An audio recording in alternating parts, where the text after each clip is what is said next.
اعوذ باللہ من الشیطان الرجیم بسم اللہ الرحمن الرحیم۔ ماہ مبارک رمضان کی 11ویں دن کی دعا میں اہل بیت اطہار علیہ السلام نے ارشاد فرمایا ہے: اللہم حبب الی فیہ الاحسان وکرہ الی فیہ الفسوق والعصیان وحرم علی فیہ السخط والنیران بعونک یا غیاث المستغیثین۔ اے پروردگار، اس دن میں میرے لیے احسان کو محبوب قرار دے دے، اور اس دن میں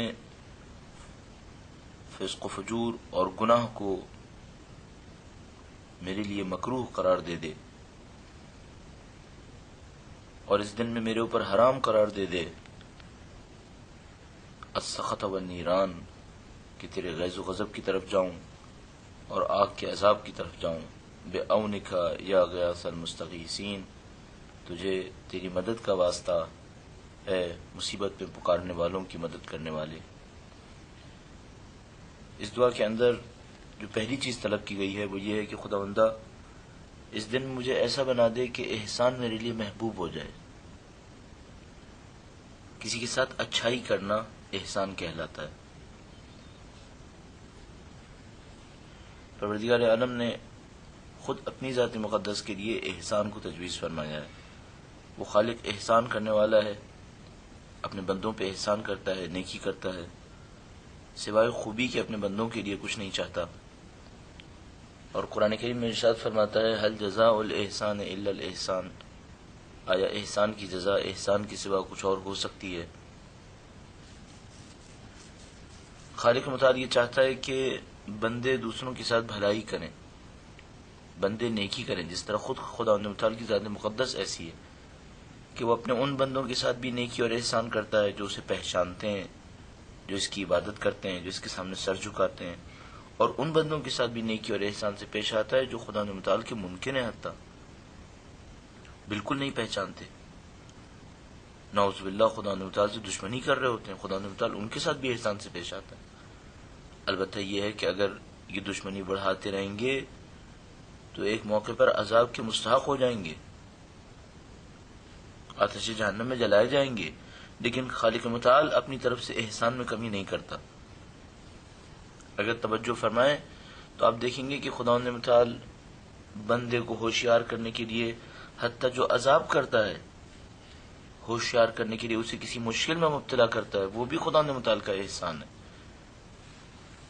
کہ اگر وہ ایسا دیکھتا ہے کہ بندہ میرا اچھا بندہ ہے اور کوئی گناہ کر رہا ہے اور اس بندے کو کسی مشکل میں مبتلا کرتا ہے تاکہ یہ اس مشکل کے پیش نظر پکارے پروردگار عالم کی سمت واپس آئے، تو یہ بھی خداوند متعال کا احسان ہے۔ ورنہ اگر کوئی گناہ کرے اور خداوند متعال اس کو نظر انداز کر دے اور کہے کہ ٹھیک ہے اگر یہ گناہ کرتا ہے تو گناہ کرتا رہے، نتیجہ نقصان اس بندے کا ہے۔ بالاخص اس دعا کے اندر پکارا گیا ہے کہ اے پروردگار، احسان کرنے کو میرے لیے نزدیک محبوب قرار دے دے۔ کچھ بندے ایسے ہوتے ہیں دوسروں کے ساتھ نیکی کر کے خوش ہوتے ہیں، مجھے ایسا بنا دے۔ کچھ بندے نیکی بھی کر رہے ہوتے ہیں تو اندر سے کوڑ رہے ہوتے ہیں، نتیجہ ان کے لیے نیکی کرنا بہت مشکل ہو جاتا ہے۔ نیکی کرتے ہیں تو دوسرے کے اوپر احسان کرنے کے بعد اس احسان کی منت جماتے ہیں۔ خدا متعال قرآن کریم میں ارشاد فرماتا ہے کہ تم اپنے صدقوں کو، اپنے اچھے کاموں کو منت جما کر دوسرے کے اوپر احسان جما کر ضائع مت کرو۔ دعا میں کہا گیا کہ خداوندہ احسان کو میرے نزدیک محبوب قرار دے دے۔ میں جب کسی کے ساتھ نیکی کروں، بھلائی کروں، یہ ایسا لگے جیسے میرا دل یہی چاہتا ہے کہ یہی کروں۔ آپ نے سنا ہے حاتم طائی کی ذات کہ حاتم طائی کے لیے سخاوت عادت تھی، وہ سخاوت نہ کرے تو اسے برا لگے گا۔ ہمیں خداوند متعال ایسا بنا دے کہ ہمیں احسان اچھا لگے۔ وَكَرِّ إِلَيَّ فِيهِ الْفُسُوقَ وَالْعِصْيَانَ، اور اے پروردگار اس دن میں گناہ اور معصیت کو میرے نزدیک برا قرار دے دے۔ میری طبیعت ایسی ہو جائے کہ مجھے گناہ برا لگے، مجھے نافرمانی بری لگے۔ آپ بہت اچھی طرح سمجھ رہے ہیں کہ آج کا معاشرہ بالکل الٹا معاشرہ ہے۔ یہاں اگر کوئی نیکی کرنے لگتا ہے، خدا متعال کی اطاعت کرتا ہے تو نہیں معلوم اپنے آپ کو محروم سمجھنے لگتا ہے، اور اگر خدا متعال کی نافرمانی کرتا ہے نعوذ باللہ تو سمجھتا ہے جیسے اس نے پتہ نہیں کیا حاصل کر لیا۔ اس دعا کے اندر در حقیقت اسلام کی ثقافت کو زندہ کرنے کی بات کی گئی ہے کہ خدایا جو اسلام کی اصلی اقدار تھیں جو مر گئی ہیں ان اقدار کو میرے اندر زندہ کر دے. ظاہر ہے اگر ہم چاہتے ہیں معاشرے کے اندر اسلام زندہ ہو، وہ اسلام افراد کے ذریعے زندہ ہوگا. اور وہ افراد کہاں سے آئیں گے؟ ہم خدا سے دعا کرتے ہیں خدا تعالی ہمیں ان افراد میں سے قرار دے دے جن کے ذریعے سے اسلام کی ثقافت نے زندہ ہونا ہے.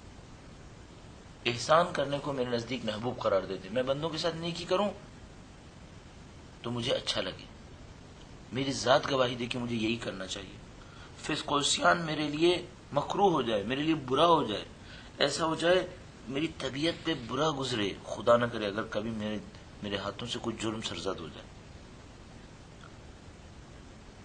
متقی اور پرہیزگار تو سوچ بھی نہیں سکتے کہ وہ گناہ کریں گے. ان کے لیے گناہ اتنا مکروہ ہے، اتنا برا ہے کہ اس کے تصور سے ہی بعض اوقات کانپنے لگتے ہیں. لیکن بدقسمتی سے آپ معاشرے میں ایسا نہیں پائیں گے. آپ دیکھیں گے کہ خدا نہ کرے نعوذ باللہ گناہ کر رہا ہوگا اور سمجھ رہا ہوگا کہ نہیں معلوم اس سے کون سی کامیابی نصیب ہوئی. اور مجھے بہت زیادہ تعجب ہوتا ہے جب یہ دیکھتا ہوں کہ شادی بیاہ کی محفلوں میں کثرت سے گناہ ہو رہا ہوتا ہے. اب کوئی سوچنے والا نہیں ہے کہ بھئی جب یہ فرد مثال کے طور پر شادی کا دن ہے، آج برکتیں چاہے گا، آج چاہے گا اللہ کی رحمتیں آئیں، فرشتے اس کے لیے دعائیں کریں، اس دن زیادہ گناہ کرے گا.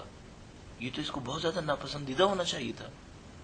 اگر خدا نہ کرے کسی کے شادی کے دن کوئی اور بری چیز پیش آ جاتی، وہ بیمار پڑ جاتا تو کتنا برا لگتا ہے اسے. لیکن شادی کے دن اپنی بیمار روح کو اور زیادہ بیماری کے اندر مبتلا کرتا ہے، احساس بھی نہیں کر رہا. ہم چاہتے ہیں اس دعا کے ذریعے سے آئمہ نے کہا ہے کہ دعا مانگو کہ خدا اس احساس کو تمہارے اندر زندہ کر دے. اللہم حبب الی فیہ الاحسان، احسان کو میرے نزدیک محبوب کر دے اور گناہ فسق و فجور کو میرے نزدیک برا قرار دے دے، میری ذات اس کی برائی کی طرف جائے. کاش ہم اپنے بچوں کو بھی یہ سکھا پاتے، ہمارے بچے یہ سیکھ پاتے کہ جس دن ہم نے برائی کی در حقیقت ہمارے اندر کوئی کمی آ گئی. ذات ایسی ذات بن جائے کہ ہم برائیوں کا مقابلہ کرنے کی طرف جائیں، گناہ کا مقابلہ کرنے کی طرف جائیں.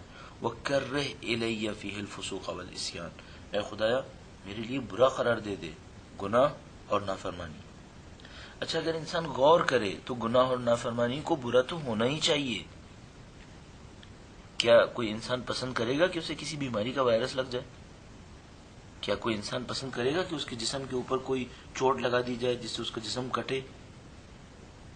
ظاہر ہے کون بیماری کو پسند کرے گا کہ بیمار ہو جائے کے بعد اس کی جسم کی فعالیت رک جائے، اس کے جسم کی نشو و نما رک جائے، اس کی ترقیاں رک جائیں؟ کون پسند کرے گا کہ اس کے جسم کے اوپر کوئی ضرب لگائی جائے جس سے اس کے جسم کو کوئی چوٹ لگے؟ اپنے مادی جسم کے لیے نہ بیماری پسند کرتا ہے نہ ضرب پسند کرتا ہے، کیونکہ اس میں درد ہے، اس کے اندر کمی ہے، اس کے اندر نقصان ہے. لیکن اپنے معنوی روح کے لیے جس نے باقی رہنا ہے خدا تعالیٰ کی نافرمانی پسند نہیں کرتا، نافرمانی سے نفرت نہیں کرتا، جبکہ جانتا ہے جسم کی بیماری علاج قابل علاج ہے، روح کی بیماری سوائے توبہ کی قابل علاج نہیں ہے. چھوڑ دے گا بیماری بڑھتی چلی جائے گی جیسے جسم کے اندر ہوتا ہے. تو جب کوئی جان بوجھ کر اپنے آپ کو بیمار نہیں کرنا چاہتا، کوئی جان بوجھ کر اپنے آپ کو زخمی نہیں کرنا چاہتا، تو کوئی جان بوجھ کر اپنی روح کو کیوں زخمی کرنا چاہ رہا ہے؟ اچھا اگر چوٹ لگتی ہے، زخم ہوتا ہے تو بہت اچھی طرح جانتا ہے اس زخم کے علاج کی ضرورت ہے. کبھی نہیں دیکھیں گے آپ کسی عقل مند آدمی کو اس کے جسم پہ کوئی چوٹ لگے، کوئی گہرا گھاؤ لگے، زخم لگے اور وہ کہے مجھے علاج نہیں چاہیے، میں پرواہ نہیں کرتا، ہے تو ہے، رہنے تو کوئی بات نہیں. لیکن گناہ کے اندر ایسا نہیں کرتا. گناہ کرتا ہے، اپنی روح کو زخمی کرتا ہے، علاج بھی نہیں کرتا، پسند بھی کرتا ہے اس کو. کم سے کم خدا اتنا ہمیں حقیقت سے آشنا کر دے کہ گناہ ہمارے نزدیک مکروہ ہو جائے، ہمارے نزدیک برا ہو جائے. یہ حقیقت کھل جائے کہ گناہ برا ہے، خود بخود گناہ سے دور چلے جائیں گے. وَحَرِّمْ عَلَيَّ فِيهِ السَّخَطَ وَالنِّيرَانَ، اور میرے اوپر حرام قرار دے دے اس دن میں کہ میں تیرے غیظ و غضب کو حاصل کروں، آتش جہنم کو حاصل کروں. جہنم کے عذاب کو میرے اوپر حرام قرار دے دے پروردگار، اپنے غیظ و غضب کو میرے اوپر حرام قرار دے دے. ظاہر خدا متعال عادل مطلق ہے، وہ عدل مطلق کبھی بھی کسی بندے کے اوپر بلا وجہ تو عذاب نہیں کرے گا، بلا وجہ تو اپنی ناراضگی نازل نہیں کرے گا. جب ہم کہنے خدایا آگ کو میرے اوپر حرام قرار دے دے، یعنی خدا میری ذات کو ایسا بنا دے کہ میں اسباب آگ سے آتش جہنم کے جو اسباب ہیں جن کے نتیجے میں آتش جہنم آتی ہے ان سے دور چلنا شروع ہو جاؤں، ان سے اتنا دور ہو جاؤں کہ گویا جہنم کی آگ میرے اوپر حرام ہو گئی ہے۔ ایسا نہیں ہونا ہے کہ مثلا کوئی ایک آدمی کہے کہ میں گناہ کرتا جا رہا ہوں پھر بھی آتش جہنم میرے اوپر حرام ہے، نہیں، ایسا نہیں ہوتا۔ آتش جہنم گویا قانون ہے، ایک قانون، اس کا طبیعی نتیجہ ہے۔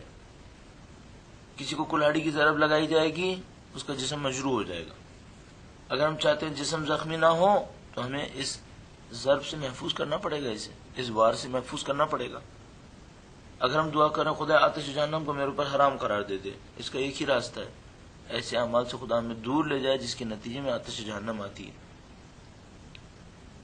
بس اس میں اعمال کی طلب کی گئی ہے، ایسے اعمال کی طلب کی گئی ہے جس سے خدا راضی ہو جائے، اور ایسے اعمال سے ہمیں دور رکھ لے جس سے خدا تعالیٰ کا غیظ و غضب نازل ہوتا ہے۔ حرم علی فیہ السخط والنیران، اے خدایا اس دن کے اندر حرام قرار دے دے میرے اوپر اپنا غیظ و غضب اور آتش جہنم۔ بعونک یا غیاث المستغیثین، تجھے تیری مدد کا واسطہ اے مصیبت میں مبتلا لوگوں کی مدد کرنے والے۔ غیاث المستغیثین خدا تعالیٰ کی بڑی عظیم الشان صفت کا نام ہے۔ ایک آدمی مصیبت میں مبتلا ہو، پکار رہا ہو، کسی کو بھی پکارے، در حقیقت خدا کو پکار رہا ہوتا ہے۔ اس کی وجہ یہ کہ اس درماندہ مصیبت بیماری کی آواز سننے والا کون ہے، اس کی حاجتوں کو پورا کرنے والا ہے کون؟ خدا کی سوا تو کچھ بھی نہیں ہے۔ اب اس انسان کے لیے ضروری ہے کہ خدا تعالیٰ کے سامنے سر جھکائے، اس انسان کے لیے ضروری ہے خدا تعالیٰ کی اس قدرت مطلقہ کو تسلیم کرے کہ خدا تعالیٰ کی قدرت کے ذریعے سے تمام مشکلات حل ہونی ہیں، لہذا اپنے دل کو خدا تعالیٰ کے سامنے تسلیم کرے۔ یہ خدا تعالیٰ نے ہم بندوں کے اوپر احسان کیا، اس نے کہا جب کبھی مشکل میں مبتلا ہو، چاہتے ہو کہ میں تمہاری نصرت کروں، مجھے پکارو، ادعونی استجب لکم، تم مجھے پکارو، میں تمہاری پکار کے اوپر جواب دوں گا۔ ادعونی استجب لکم، اجیب دعوت الداعی اذا دعانی، میرے بندہ جب بھی مجھے پکارے گا، اجیب دعوت الداعی، میں اس کی دعوت پہ ہمیشہ جواب دوں گا۔ فلیستجیبوا لی ولیؤمنوا بی، بس ان بندوں کو چاہیے کہ مجھے پکاریں، مجھ پر ایمان لائیں۔ عجیب ہے، غنی، بے نیاز، قدرت فائقہ حاصل کرنے والا اپنے بندوں کو ایسے پکار رہا ہے جیسے اگر بندہ پکارے گا تو اس کی کوئی کمی پوری ہونی ہے۔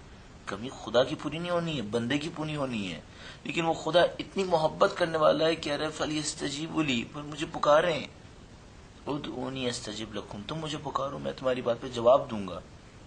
یہ غیاث المستغیثین،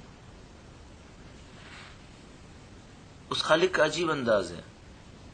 اگر کوئی بندہ نافرمانی کرتا ہے اسے یاد دلاتا ہے کہ دیکھو میری قدرت کو یاد رکھو، اور اگر کوئی بندہ مصیبت کا مارا اسے مصیبت کو پکارے، کبھی احسان نہیں جماتا۔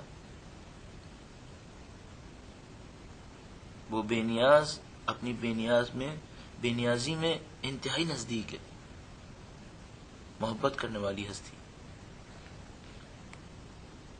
سمجھ میں آتا ہے کہ کس طریقے سے اس نے خاندان اہل بیت اطہار علیہ السلام کو انسانوں کی نصرت کے لیے بھیجا ہے، اس کی محبتوں کا اظہار ہے۔